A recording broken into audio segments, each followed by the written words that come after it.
Jadi Sa'id bin Zaid, saya mulai dari Sa'id bin Zaid ini radhiyallahu anhu waktu jadi gubernur, lalu dia merasa ada kemewahan, istana-istana besar, pakaian mewah, jadi gubernur di Syam.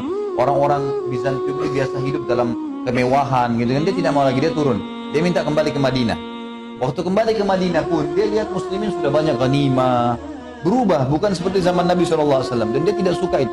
Maka dia pun pergi ke wilayah Aqiq namanya. Aqiq ini sebuah lembah, kurang lebih jaraknya 7 km dari Masjid Nabawi. Waktu itu masih tidak ada orang tinggal. Nanti di zaman Utsman bin Affan baru mulai penuh wilayah Aqiq itu. Dia tinggal di sana, dan di sana ada satu wanita yang bernama tadi Arwah binti Uwais. Arwah binti Uwais ini punya tanah di situ. Sa'id bin Zaid membeli tanah di sekitar situ, gitu kan? Dan meletakkan patokan tanah antara dia dengan Arwah ini. Ternyata datanglah angin yang besar pada saat itu sehingga membuat patokan tanah mereka tertimbun dengan tanah, jadi tidak jelas. Lalu Arwah ini melapor kepada Marwan, pada saat itu gubernur Madinah, mengatakan Sa'id bin Zaid ini mengambil tanah saya, melebihi patokan tanahnya.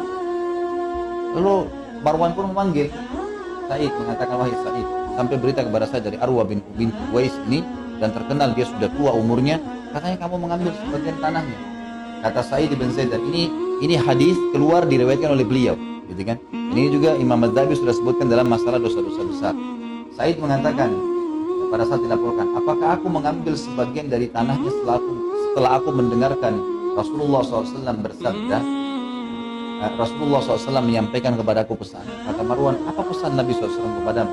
Dia mengatakan, saya mendengarkan Rasulullah SAW bersabda, man akhadha shibran minal ardi zulman tuwikahu ila sab'a aradin.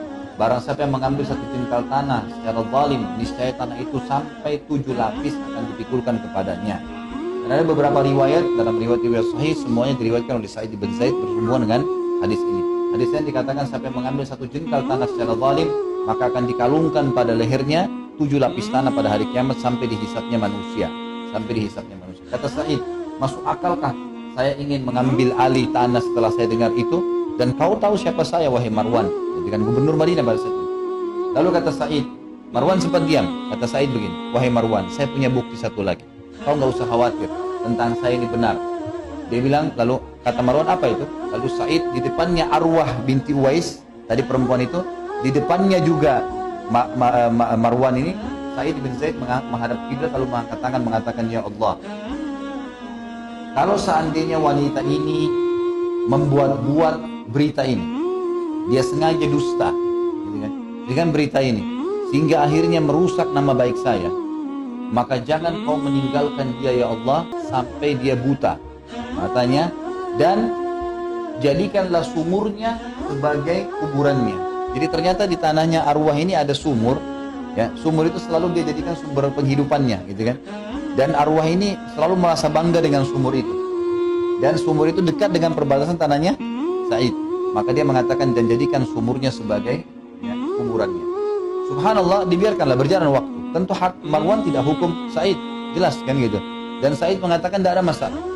Kita biarin aja, kalau dia mau ambil tanah saya silakan diambil sebagian yang dianggap itu. Berjalan waktu, subhanallah, datang banjir di Madinah. Banjir ini mengangkat sebagian tanah di Wadi Aqiq, gitu kan? Di lembah Aqiq, sehingga muncul kembali tanda tanah itu, tanda-tanda asli setelah Arwah ini mengambil tanahnya Sa'id bin Zaid. Maka orang-orang pun hanya menyaksikan, ternyata betul Sa'id yang benar. Hari yang sama Arwah dengan izin Allah buta matanya, dan pada saat dia sedang merangkak-rangkak di tanahnya untuk meraba-raba tanahnya dia, untuk jalan memeriksa tanahnya, akhirnya dia dekat sumurnya dan jatuh, akhirnya meninggal dunia di dalam sumur yang ada di tanahnya itu. Dan ini ulama masukkan dalam doanya yang mustajab yang dinukil oleh para ulama. Allahu a'lam.